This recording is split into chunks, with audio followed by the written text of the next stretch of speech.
अवधूत चिंतन श्री गुरुदेव दत्त श्री स्वामी समर्थ. नमस्कार मंडळी. अनेकदा असं होतं की मुलांचं वय वाढते, चांगली स्थळे येतात, पण शेवटच्या टप्प्यात आल्यावर काही ना काही कारण निघतं आणि लग्न मोडत असतं.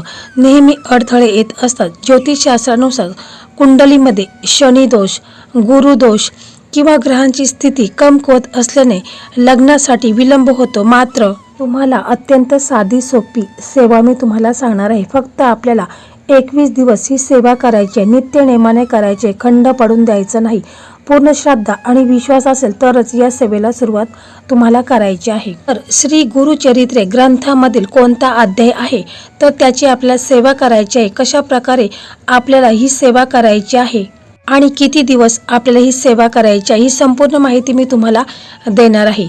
तर श्री गुरुचरित्रे ग्रंथाचे पारायण किंवा अध्याय वाचणे हे अत्यंत फलदायी मानले जाते. मुलांच्या किंवा मुलींच्या लग्नाकार्यात अडचणी दूर होण्यासाठी आणि योग्य वर वधू मिळण्यासाठी गुरुचरित्रातील 51वा अध्याय मुख्यत्वे वाचला जातो. या अध्यायामध्ये श्री गुरूंचे सिद्ध महाराजांनी केलेले वर्णन, गुरुचरित्राच्या वाचनाचे किंवा पारायणाचे फळ तसेच सर्व मनोकामना पूर्ण होण्याबाबतची माहिती दिली आहे. गुरुचरित्र ग्रंथातील 51वा अध्याय हा विवाहातील अडचणी दूर करण्यासाठी अतिशय फलदायी मानला जातो. मुलांच्या किंवा मुलींच्या लग्नातील अडथळे दूर व्हावेत आणि योग्य स्थळ यावे यासाठी ही सेवा कशी करावी ही संपूर्ण माहिती मी तुम्हाला देणार आहे. ही सेवा तुम्हाला 21 दिवस सलग करायची आहे. म्हणजे 3 किंवा 7 गुरुवार तुम्हाला ही सेवा सतत करायची आहे, म्हणजे सलग करायची आहे. वाचनाची वेळ शक्यतो सकाळी 6 ते 9च्या दरम्यान ठेवायची आहे. तुम्ही ही सेवा आहे तर ती गुरुपौर्णिमेच्या दिवशी जर सुरू केली, संकल्पयुक्त सेवा सुरू केली तर अतिशय उत्तम आहे. कारण गुरुपौर्णिमा हा श्री दत्तात्रय, श्री स्वामी समर्थ आणि सर्व गुरूंचा महापर्व काल असतो. या दिवशी वातावरणात गुरुतत्व आणि सकारात्मक ऊर्जा प्रचंड प्रमाणात असते. त्यामुळे या पवित्र दिवशी कोणत्याही गुरुसेवेची किंवा अध्यायाच्या वाचनाची सुरुवात केली तर तिचे फळ बहुगुणी मिळते. म्हणून मी तुम्हाला सांगेल की तुम्ही गुरुपौर्णिमेच्या दिवशी या सेवेला तुम्ही सुरुवात करायची आहे. ज्यांना शक्य असेल त्यांनी गुरुपौर्णिमेच्या दिवशीच या सेवेला सुरुवात करायची आहे. परंतु जर काहीही ना वेळ नसेल तर मग त्यांनी कोणत्याही गुरुवारी या सेवेला सुरुवात करायची आहे. असं तुम्हाला 3 गुरुवार ही सेवा करायची आहे. गुरुपौर्णिमेच्या दिवशी तुम्हाला या सेवेला सुरुवात करायची असेल तर तुम्हाला सकाळी लवकर उठायचं आहे. ब्रह्ममुहूर्तावर उठायचं आहे. स्वच्छ आंघोळ करायची आहे. आंघोळ झाल्यानंतर तुम्ही शक्य असेल तर पिवळे किंवा शुभ्र कपडे हे परिधान करायचे आहे. तसेच ज्या ठिकाणी तुम्हाला ही सेवा सुरू करायची आहे ती जागा स्वच्छ करायची आहे.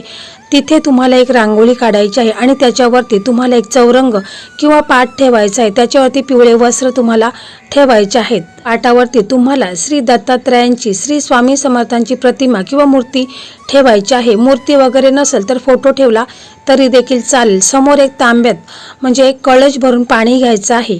तसेच तुम्हाला तुपाचा किंवा तिळाचा तेलाचा दिवा, धूप, अगरबत्ती लावायची आहे. देवांना पिवळी किंवा लाल फुले ही अर्पण करायची आहे. तर तुम्हाला या सेवेला सुरुवात करायची आहे तर प्रथम तुम्हाला संकल्प करायचा आहे. संकल्प कशासाठी तुम्हाला करायचा आहे की तुमच्या मुलांच्या लग्नासाठी, मुलांच्या लग्नात जे काही अडथळे येत आहेत, कुंडलीमध्ये काही दोष आहेत, त्यासाठी तुम्हाला संकल्प करायचा आहे.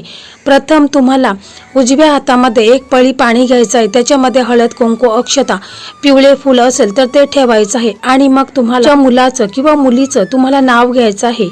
लग्न कार्यातील सर्व अडथळे, दोष व विलंब दूर होऊन त्याला किंवा तिला योग्य, सुसंस्कृत आणि सुगुणी जीवनसाथी मिळावा यासाठी श्री गुरुचरित्रातील 51वा अध्यायाचे 21 दिवस मी पठण करण्याची सेवा सुरू करत आहे. माझी ही सेवा आपल्या चरणी स्वीकार करावी आणि आम्हाला आशीर्वाद द्यावा असं तुम्हाला बोलायचं आहे.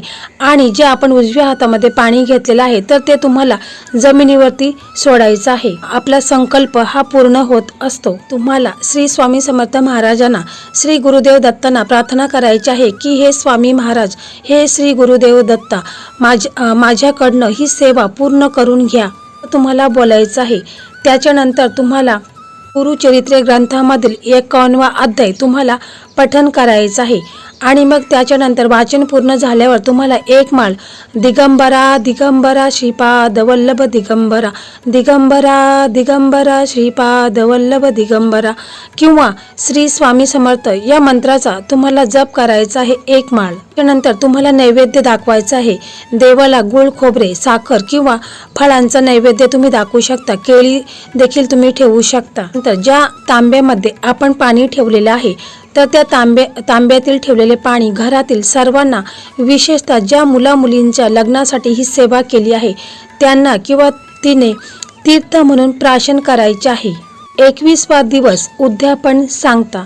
21व्या दिवशी पठण पूर्ण झाल्यावर देवाला पेढ्यांचा किंवा गोड शिऱ्याचा नैवेद्य दाखवावा आणि किमान 1 ते 5 ब्राह्मणांना किंवा गरजू व्यक्तींना अन्नदान फळदान करायचे आहे. तुमच्या यथाशक्तीनुसार तुम्ही एखाद्या ब्राह्मणाला जरी अन्नदान किंवा फळदान केलं तरी देखील चालेल. तुमच्या यथाशक्तीनुसार तुम्ही 1 किंवा 5 ब्राह्मणांना किंवा गरजू व्यक्तींना अन्नदान फळदान करायचे आहे. जर मुलाला किंवा मुलीला स्वतः हे वाचन करणे शक्य नसेल तरच मग आई किंवा वडील त्यांच्यासाठी हा संकल्प सोडून हे वाचन करू शकतात.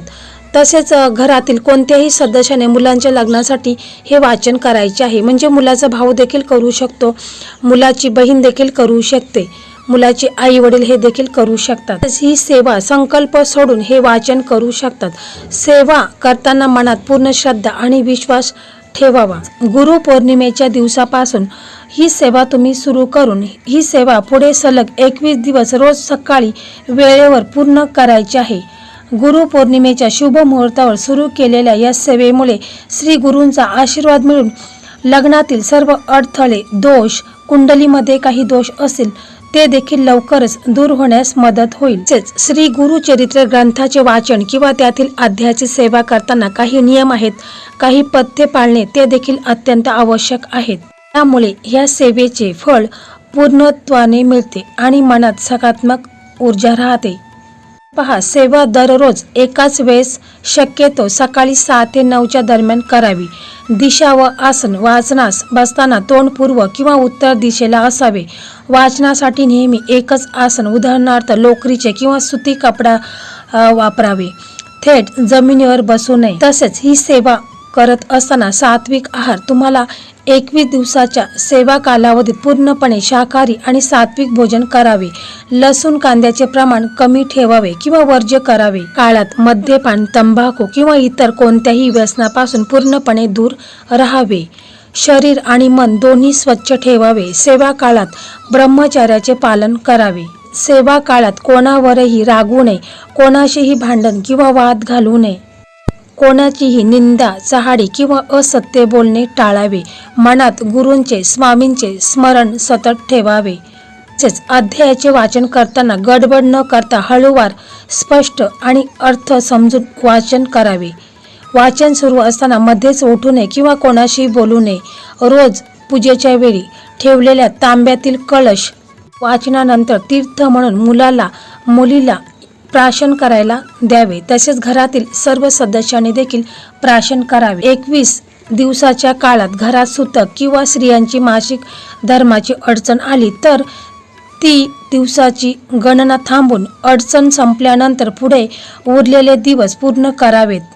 त्यावेळी घरातील इतर कोणीही पूजा वाचन सुरू ठेवू शकतो. या नियमाचे पालन करताना मनात कोणतीही भीती किंवा दडपण ठेवू नका.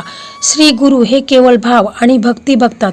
अत्यंत नम्रतेने आणि श्रद्धेने केलेली सेवा नक्कीच फलदायी ठरते. बघा, श्री गुरु चरित्र ग्रंथातील 51वा अध्याय याची सेवा अत्यंत प्रभावी मानली जाते. ही सेवा पूर्ण केल्यानंतर मुलाच्या किंवा मुलीच्या लग्नासाठी काही योग निर्माण होतील. बहुतांशी भक्तांच्या अनुभवानुसार 21 दिवसाची ही सेवा अत्यंत श्रद्धेने आणि नियमाने पूर्ण केल्यानंतर पुढील 3 ते 6 महिन्याच्या कालावधीमध्ये लग्नासाठी चांगल्या आणि योग्य स्थळांची विचारपूस सुरू होईल. अडलेले जे बोलणे असेल ते देखील मार्गी लागतील आणि मुलांचं लग्न देखील लवकरात लवकर ठरेल. सेवा पूर्ण होताच मुलांच्या, मुलीच्या कुंडलीतील किंवा वातावरणातील नकारात्मकता कमी होते. लग्नासाठी येणारे विनाकारण अडथळे, अचानक येणारे नकार किंवा बोलणी फिसकटणे हे प्रकार थांबून परिस्थिती अनुकूल होऊ लागते आणि अशा वेळी मुलांसाठी स्थळ देखील येत राहतील आणि मुलांचं लग्न देखील लवकरात लवकर ठरेल. 21 दिवसाची ही सेवा संपल्यावर रोज 51वा अध्याय वाचायची गरज नाही, पण रोज सकाळी एक माळ श्री स्वामी समर्थ किंवा दिगंबरा दिगंबरा श्रीपाद वल्लभ दिगंबरा या नामजप तुम्हाला चालू ठेवायचा आहे. जोपर्यंत मुलांचं लग्न ठरत नाही तोपर्यंत तुम्हाला अशा प्रकारेच रोजच्या रोज हा नामजप चालू ठेवायचा आहे. श्री स्वामी समर्थ महाराजांचा तारक मंत्राचं पठण करायचं आहे. बघा, कधी कधी मुलांच्या किंवा मुलीच्या कुंडलीतील गुरुग्रह अनुकूल नसणे किंवा विशिष्ट ग्रहदोष असणे यामुळे काही काळ विलंब होऊ शकतो, परंतु गुरुचरित्राची सेवा त्या दोषांची तीव्रता कमी करते. पण योग्य वेळ कालचक्र आल्यावरच विवाह जुळतो. तर या सेवेमुळे अडथळे दूर होतात आणि मार्ग मोकळा होतो. तुम्ही मनापासून आणि पूर्ण विश्वासाने ही सेवा पूर्ण करा. श्री गुरु योग्य वेळी योग्य आणि सुयोग्य जीवनसाथी नक्कीच मिळवून देतील. तर मंडळी, पूर्ण विश्वासाने आणि श्रद्धेने तुम्हाला ही सेवा चालू करायची आहे. बघा, काही दिवसामध्येच मुलांच्यासाठी चांगले स्थळ येऊन मुलांचं लग्न देखील ठरेल. मंडळी, अशा प्रकारे आजचा हा व्हिडिओ होता. हा व्हिडिओ तुम्हाला कसा वाटला कमेंटमध्ये नक्की सांगा. व्हिडिओ आवडला तर व्हिडिओला लाईक करा. त्याचप्रमाणे श्री स्वामी समर्थ अशी कमेंट करा आणि मराठी मेघना या यूट्यूब चॅनलला सबस्क्राईब करा. धन्यवाद. श्री स्वामी समर्थ.